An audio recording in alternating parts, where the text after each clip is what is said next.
Good morning everyone. Welcome to our class. तो आज के क्लास में हम जो है चैप्टर नंबर फर्स्ट की लास्ट एक्सरसाइज यानी कि एक्सरसाइज 1.8 को देखेंगे। ठीक है। इसके बेसिक कॉन्सेप्ट को मैं आपको क्लियर कर देता हूँ ताकि आप बाकी बचे हुए क्वेश्चन सेल्फ ही कर लेंगे। ठीक है, क्योंकि इसमें सब क्वेश्चन सिमिलर ही हैं, एक ही कॉन्सेप्ट पे काम करेंगे। तो मैं आपको मेन कॉन्सेप्ट बता देता हूँ, आप उसी पे जो है इसको करेंगे। इस एक्सरसाइज में हम पता करने वाले हैं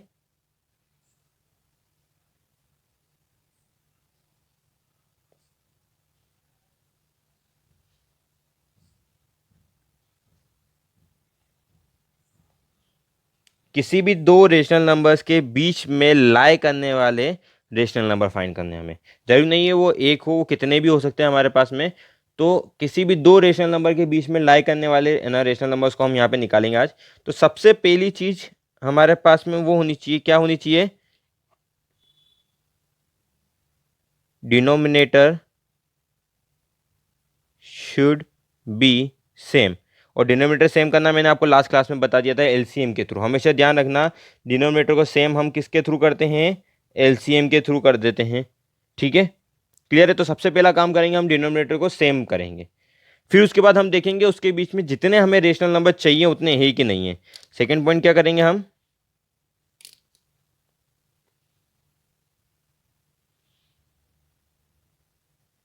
find out the given rational numbers. जितने नंबर्स हमें दे रखे हैं हम उतने पता कर लेंगे। अगर हमें लगता है कि वो कम है, if they are not equals to the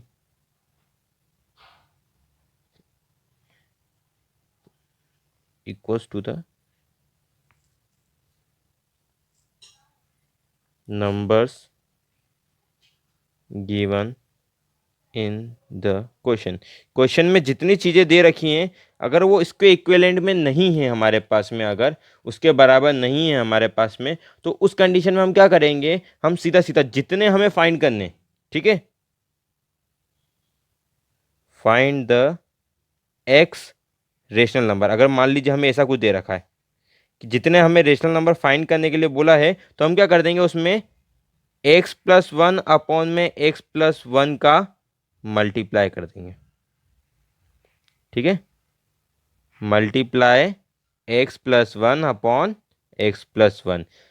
for example मैं आपको बताऊं, जैसे बोल दिया उसने 5 रेशनल नंबर निकालो, लेकिन हमें 5 रेशनल नंबर नहीं मिल रहे, तो हम क्या करेंगे? 6/6 का मल्टीप्लाई कर देंगे।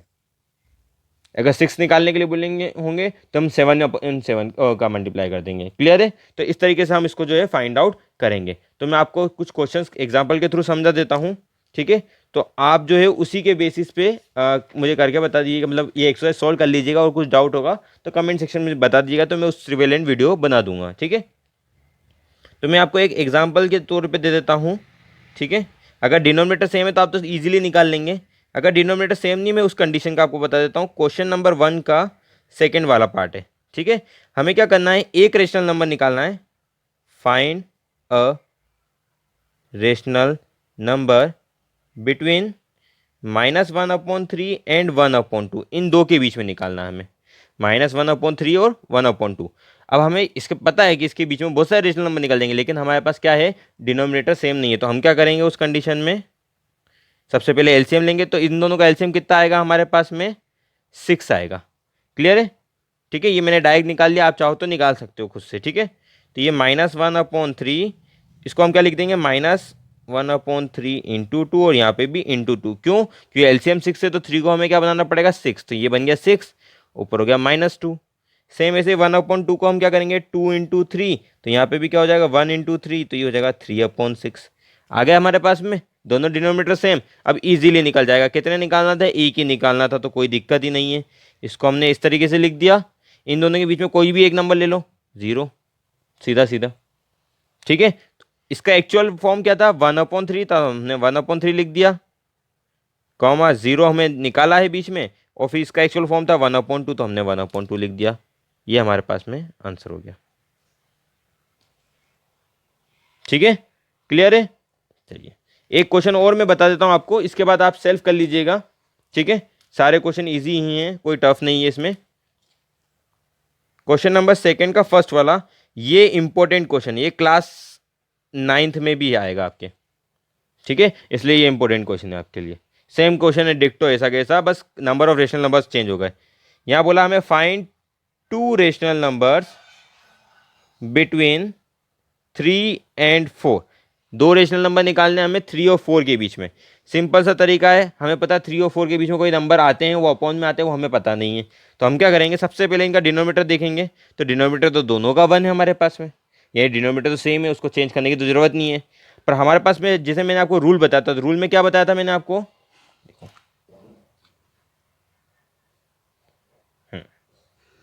चलिए थोड़ा सा रूल देख लेते हैं। तो रूल में हमें क्या बोला था, पहला काम डिनोमीटर हमारे पास सेम होना चाहिए। तो इस कंडीशन में हमारे पास क्या है, डिनोमीटर सेम है। दूसरे रूल में हमने क्या बात करी थी कि अगर हमारे पास में जितने रेशनल नंबर दे रखे हैं हम पहले वो देख लो, तो यहाँ तो कोई रेशनल नंबर ही नहीं दिख रहे हमें। फिर तीसरी चीज में हमने क्या बोला, अगर रेशनल नंबर हमें क्वेश्चन के हिसाब से नहीं मिल रहे तो हम क्या करेंगे, वहाँ पे x+1 यानी जितने हमें निकालने हैं उसमें +1 का मल्टीप्लाई कर देंगे। जैसे 5 निकालने होंगे तो 6 का अपॉन 6 का मल्टीप्लाई कर देंगे। तो हम यहाँ क्या करने वाले हैं, हम यहाँ पे वही काम करने वाले हैं, ठीक है। चलिए देखिए फिर, तो हम यहाँ क्या करेंगे,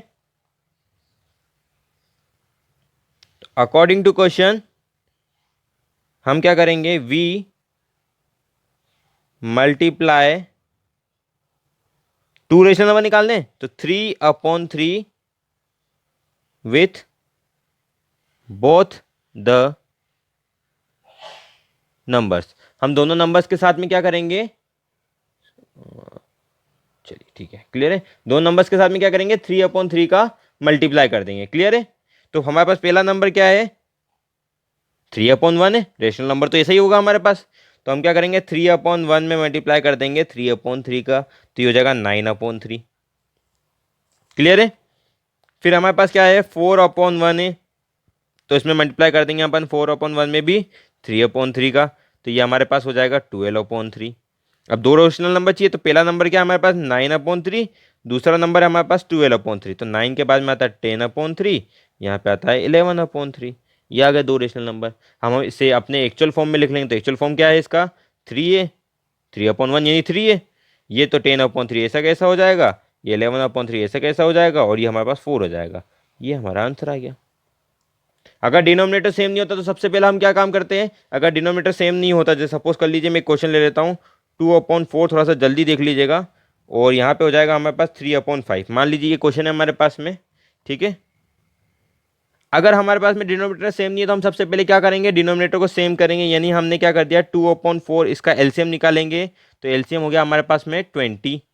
तो ये हम क्या करेंगे, 2/4 में मल्टीप्लाई कर दिया मैंने 5 का, तो ऊपर भी मल्टीप्लाई करना पड़ेगा 5 का, तो ये हो जाएगा हमारे पास 10/20। सेम ऐसे 3/5 है हमारे पास में, तो 5 में मल्टीप्लाई कर दिया मैंने 4 का, तो 3 में मल्टीप्लाई कर दूंगा 4 का, तो ये हो जाएगा हमारे पास 12/20। अब रेशनल नंबर कितने चाहिए, जैसे मान लो मुझे 4 रेशनल नंबर चाहिए, कितने चाहिए, 4 रेशनल नंबर चाहिए। तो यहाँ पे तो हमारे पास एक ही मिल रहा है 11/20।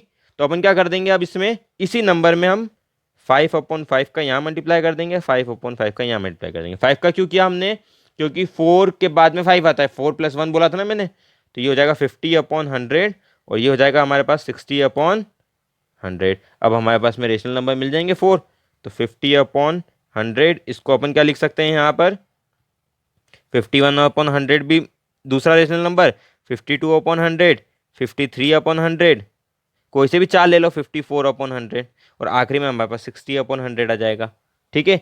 इनका एक्चुअल फॉर्म क्या है, 2/4, 51/100, सॉरी 52/100, 53/100, 54/100, और लास्ट क्या है हमारे पास में 3/5।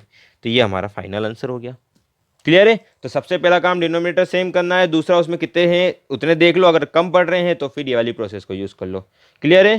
तो आज आपकी ये चैप्टर कंप्लीट हो जाता है, तो आप इसको सॉल्व कर लीजिएगा, और फिर मैं आपका कल जो है इसका रिवेलेंट टेस्ट ले लूँगा, ठीक है। तो कुछ सिलेक्टिव क्वेश्चंस का टेस्ट ले लूँगा मैं, तो आपके पास में जो है इसकी लिंक प्रोवाइड कर दूंगा, तो आप उसके फोटो क्लिक करके उस पर अपलोड कर दीजिएगा, ठीक है। Thank you, have a nice day, stay home, stay safe.